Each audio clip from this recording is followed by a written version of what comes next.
ابتدا ہے رب جلیل کے اس ببرکت نام سے جو دلوں کے بھید خوب جانتا ہے۔ السلام علیکم ناظرین، وقت کی گرد تلے دبی کچھ ایسی سچائیاں ہیں جو آج بھی انسانی عقل کو حیرت میں ڈال دیتی ہیں۔ تاریخ کے سینے میں دفن ان گنت رازوں میں سے ایک ایسی داستان بھی ہے جس کا ذکر سن کر روح کانپ اٹھتی ہے۔ جب دنیا جدید آلات سے ناواقف تھی، تب ایک ایسی قوم نے جنم لیا جس نے اپنی طاقت کے نشے میں سنگلاخ پہاڑوں کا سینہ چاک کر کے وہاں عظیم الشان شہر بسا دیے۔ ناظرین، آج ہم ذکر کر رہے ہیں اس عظیم مگر بدقسمت قوم کا جسے دنیا قوم سمود کے نام سے جانتی ہے۔ قوم عاد کی ہلاکت کے بعد، جو کہ اپنی طاقت کے نشے میں چور ہو کر مٹ گئی تھی، جزیرہ نما عرب کے شمال مغربی حصے میں الحجر کے مقام پر سمود نامی قبیلے نے جنم لیا۔ ناظرین، یہ علاقہ آج سعودی عرب میں مدائن صالحہ کے نام سے مشہور ہے۔ یہ لوگ جسمانی طور پر اتنے دیو کامت اور طاقتور تھے کہ عام انسان ان کے سامنے بونے معلوم ہوتے تھے۔ اللہ نے انہیں وہ بصیرت اور ہنر دیا تھا جو ان سے پہلے کسی کو نہ دیا۔ انہوں نے وادیوں میں زراعت کی، کھجوروں کے ایسے باغات لگائے جو میلوں تک پھیلے ہوئے تھے، اور زمین کے نیچے سے میٹھے پانی کی وہ نہریں نکالیں جن کا تصور آج بھی محال ہے۔ ناظرین، تصور کیجئے ایک فنکار پہاڑ کے سامنے کھڑا ہوتا ہے۔ اس کے ہاتھ میں صرف ایک چھینی اور ہتھوڑا ہے، لیکن اس کے بازوؤں میں 1000 ہاتھیوں کی طاقت ہے۔ وہ پہاڑ کی چوٹی سے تراشنا شروع کرتا ہے اور نیچے تک آتے آتے ایک 6 منزلہ محل تیار کر دیتا ہے۔ ناظرین، ان محلات کے اندر داخل ہوں تو آپ کو بڑے بڑے ستون، شاہی برآمدے اور ہوا کی آمد و رفت کے لیے ایسے روشن دان ملیں گے جو قدرتی طور پر کمروں کو ٹھنڈا رکھتے تھے۔ یہ قوم صرف مزدور نہیں تھی، یہ انجینئرز اور آرٹسٹوں کی قوم تھی۔ ان کے محلوں کی دیواروں پر ایسے نقش و نگار تھے جو آج بھی زمانے کی گرد کے باوجود اپنی خوبصورتی برقرار رکھے ہوئے ہیں۔ ان کا خیال تھا کہ یہ ٹھوس چٹانیں انہیں زمانے کی ہر طوفان اور ہر موت کے سائے سے بچا لیں گی، لیکن جیسے جیسے ان کی تجوریاں بھریں اور ان کے محل بلند ہوئے، ان کے دل اللہ سے دور ہوتے گئے۔ انہوں نے پتھروں کی پوجا شروع کر دی جنہیں وہ اپنے ہاتھوں سے بناتے تھے۔ وہ کہنے لگے، ہم سے زیادہ طاقتور کون؟ ناظرین، ان کی محفلوں میں عیاشی، ناانصافی اور غریبوں پر ظلم عام ہو گیا۔ اسی اندھیرے کو ختم کرنے کے لیے اللہ نے انہی کے درمیان سے ایک چراغ روشن کیا جس کا نام حضرت صالح علیہ السلام تھا۔ جب قوم سمود کی گمراہی اپنی انتہا کو پہنچ گئی، جب غریبوں کا استحصال اور پتھر کے بتوں کی پوجا ان کا دین بن گئی، تب اللہ نے انہی کے درمیان سے ایک ایسے شخص کو چنا جو اپنی شرافت، دیانت اور حکمت میں سب سے اعلیٰ تھا۔ وہ تھے حضرت صالح علیہ السلام۔ وہ کوئی اجنبی نہیں تھے۔ قوم کے بڑے بوڑھے آپ کو دیکھ کر کہتے تھے، صالح، ہمیں تو امید تھی کہ تم بڑے ہو کر ہمارے سردار بنو گے، ہماری سیاست سنبھالو گے، لیکن تم نے تو ہمارے معبودوں کو ہی للکارنا شروع کر دیا۔ ناظرین، ذرا تصور تو کریں، الحجر کا سب سے بڑا بازار جہاں ریشم، مصالحے اور غلاموں کی تجارت ہو رہی ہے، وہاں ایک بلند مقام پر کھڑے ہو کر حضرت صالح علیہ السلام پکارتے ہیں، اے میری قوم، اللہ کی عبادت کرو، اس کے سوا تمہارا کوئی معبود نہیں۔ اسی نے تمہیں زمین سے پیدا کیا اور یہاں بسایا، اس سے معافی مانگو، بے شک میرا رب قریب ہے اور دعائیں سننے والا ہے۔ ناظرین، پورا بازار خاموش ہو جاتا ہے۔ امیر زادے اپنے ریشمی لباس سنبھالتے ہوئے کہکہا لگاتے ہیں۔ وہ کہتے ہیں، اے صالح، کیا تم پر کوئی جادو ٹونا ہو گیا ہے؟ تم تو بس ہماری طرح کے ایک عام انسان ہو، اگر سچے ہو تو کوئی معجزہ دکھاؤ۔ ناظرین، قوم کے 9 بڑے سردار جو ظلم و ستم کا محور تھے، ایک جگہ جمع ہوتے ہیں۔ وہ حضرت صالح علیہ السلام کو نیچا دکھانے کے لیے ایک ایسا مطالبہ کرتے ہیں جو انسانی عقل سے باہر تھا۔ وہ ایک ایسی چٹان کی طرف اشارہ کرتے ہیں جو برسوں سے وہاں ساکن کھڑی تھی، وہ چٹان جو کاتبہ کے نام سے مشہور تھی۔ وہ کہتے ہیں کہ اگر تم واقعی اللہ کے رسول ہو تو اس بے جان پتھر کے پیٹ سے ایک ایسی اونٹنی نکال کر دکھاؤ جو حاملہ ہو، جس کے بدن پر بال ہوں اور وہ نکلتے ہی بچہ دے۔ ناظرین، وہ دن تاریخ انسانی کا ایک عجیب ترین دن تھا۔ پوری قوم اس عظیم چٹان کے گرد جمع تھی۔ ہزاروں آنکھیں حضرت صالح علیہ السلام کو دیکھ رہی تھیں۔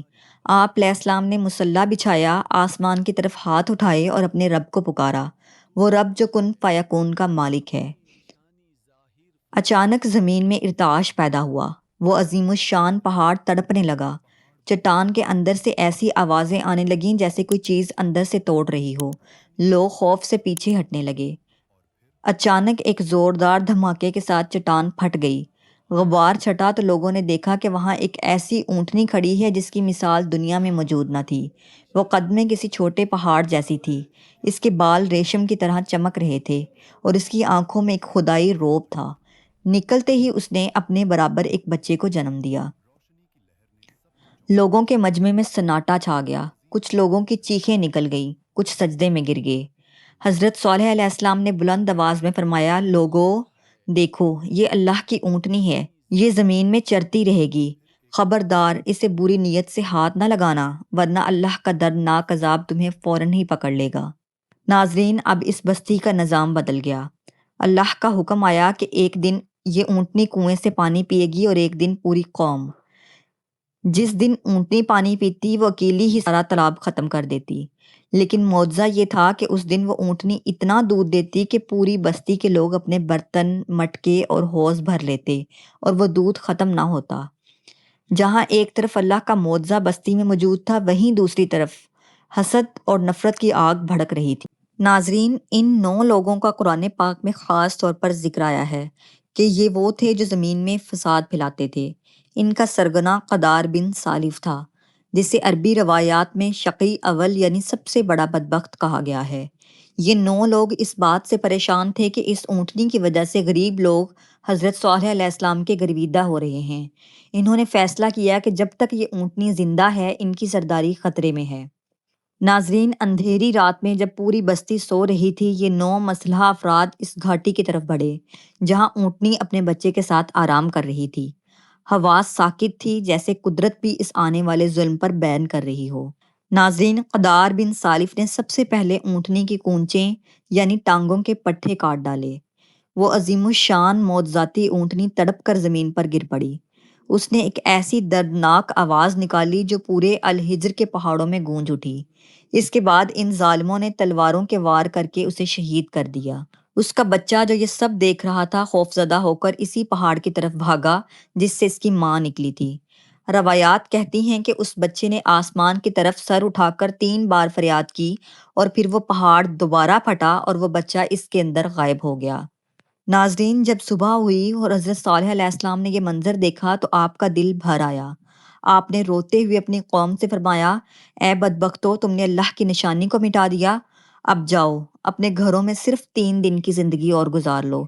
یہ وہ وعدہ ہے جو اب جھوٹا نہیں ہوگا۔ ناظرین، پہلا دن گزرا، پوری بستی کے لوگوں کے چہرے زرد پیلے پڑ گئے، جیسے کسی لاش کا رنگ اڑ جاتا ہے۔ لوگوں میں کھلبلی مچ گئی، مگر تکبر اب بھی توبہ کے آڑے آ رہا تھا۔ دوسرا دن آیا، سب کے چہرے خون کی طرح سرخ ہو گئے، جیسے غصے یا خوف کی انتہا ہو۔ اب انہیں یقین ہونے لگا تھا کہ حضرت صالح علیہ السلام کی بات سچی ہے، مگر اب واپسی کا رستہ بند ہو چکا تھا۔ تیسرا دن طلوع ہوا تو ان سب کے چہرے سیاہ یعنی کالے پڑ گئے۔ اب وہ جیتے جی مردہ لگ رہے تھے۔ وہ اپنے مضبوط پہاڑی محلوں میں گھس گئے، دروازے بند کر لیے اور سروں پر کفن لپیٹ کر بیٹھ گئے کہ شاید یہ پتھر انہیں اللہ کے قہر سے بچا لیں۔ چوتھے دن کی صبح جب سورج نکلا تو وہ روشنی نہیں بلکہ موت لے کر آیا۔